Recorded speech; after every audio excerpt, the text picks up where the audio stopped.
I didn't know what the experience that I was having. I couldn't define it because I never felt it before. And even just that experience of having a new physical sensation that I couldn't identify was kind of interesting. And I kind of, after a few moments, figured out like that it was a violent, it was a relating to something of that I have a lot of, I think emotional difficulty with, which is, gun violence, and then the actual act of shooting it. Right. I had a visceral reaction. I couldn't, it was not intellectual at all, so I didn't understand it. But it kind of comes from your lizard brain. Yeah, kind of, yeah. Part.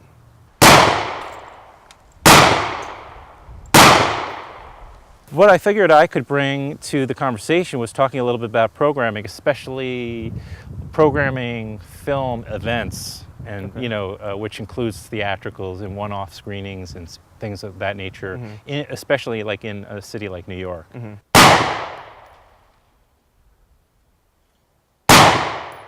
Like you said, there's tons of stuff out there, so we need folks that are Right. finding stuff that other people aren't finding. And hey, have you seen this? And cutting to the noise. So you can be a gatekeeper. It's okay. Yeah. Well, it's a privilege to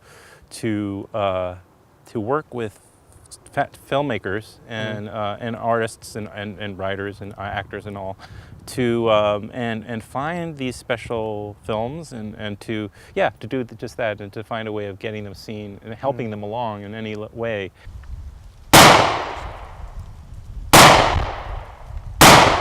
Are you, as a programmer, are you kind of that mindset, like you're only as good as the last thing you program, the last thing that you put together?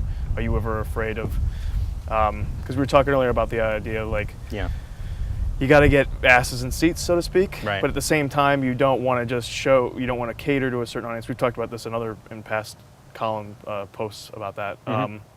I mean, where's that line for you? Where did you? Yeah, I mean, I do find I don't necessarily need to go out of my way to program something that nobody would show up for. But maybe that also requires more. What that is maybe if it's a good film, of course, you need to think about a better way of presenting it in a context. I mean, like maybe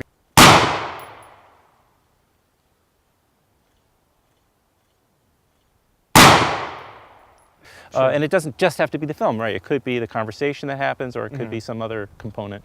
But I know also I wanted to say that as far as being a programmer, I don't live in a bubble. I've had conversations, and I'm influenced by other programmers who've been around a lot longer, or are just really good at what they do, and I learn from that. I didn't mean to generalize either. I'm not saying that all programmers are like that, but I've seen. But there is lazy programming, and I didn't look at it as lazy programming, but I realized, I choose a film, I bring the filmmaker, it's over. And I realized that I wouldn't necessarily call that lazy programming, because I think people still had a great time because of the presentation, and hopefully I give a good presentation on some level for some people. But that I started to think, like for a couple of films that I knew would be challenging on their own, but if I do a series with a theme that is what people want, because you find a theme that really is going to draw people in, that it matters to them, you can include films that will have a better chance.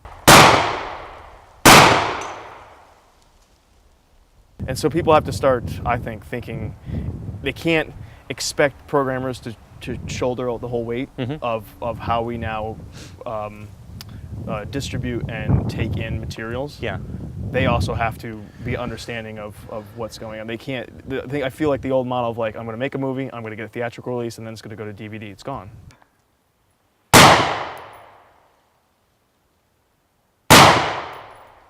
I mean, I think like, you're an artist. You can try to do whatever you want to, do. You can take into account business trends. I mean, a lot of filmmakers make 80-minute movies or edits because, some of them are here today.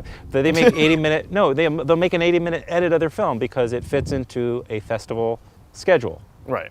I mean, if you make a 2-hour film, which it might be the organic length for your story, or maybe a half-hour short. That might be great, and it might be what you want to do, but it just may not get into festivals because that's what they do. So you make an edit for the festival.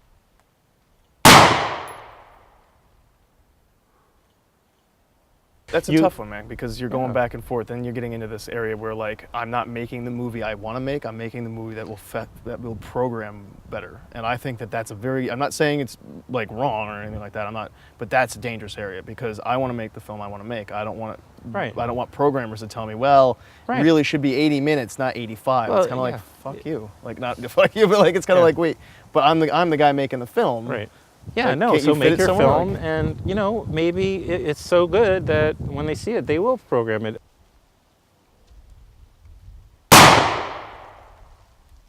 Like, you just need someone to give you that push. That's what I'm saying. It's not black and white, and programmers aren't the enemy. Like, none of it's like, you know, nothing that can't be handled, but it's kind of just an interesting question to me. Like, how far do you go with this? How far do you go with, you know, how much do you cut out? How much do you cater to an audience and to a program? How much does a programmer cater to the audience to include something? I mean, that's full circle. I mean, I guess what I'm saying, we're both kind of in a similar boat. I think that the gatekeepers and programmers have just as tough of a job as the filmmakers do in trying to find that fine line between making and showing something amazing that they believe in, but at the same time getting folks to see it, because without anyone to see it, it's tough to justify making it. And we are a community, you know, at the end of the day, so we're all working together to make the same ends of getting hopefully good movies seen.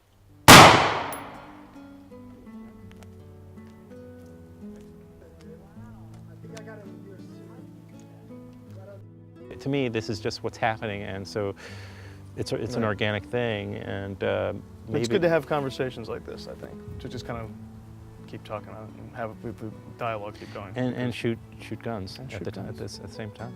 You know, it was a very, again, it was a experience I won't soon forget. Good. Yeah. Anytime we hang out, Adam, it's an experience It seems to be. Well, thank you, sir. Thank you.